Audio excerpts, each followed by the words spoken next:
লাগে তুই এতিম হয়ে গেলি রে মা। তোকে বট গাছ আর তোকে ছায়া দিব না। কোন সন্তান কষ্ট পাইলে যে গাছটার নিচে গিয়া তার মনে কথা কয়, সেই গাছটার নাম হইল গিয়া বাম গাছ। তোকে বাম গাছ মরে গেছে, আলো দিব না, ছায়াও দিব না, তোকে লাগে কথাও কইব না। जिसने पूछा हमसे कुछ यार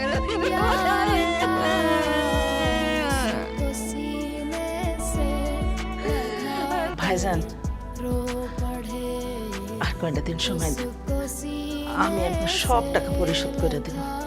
যাক, এত কথা কয়ে লাভ নাই। 4 মাসের ভাড়া বাকি আছে।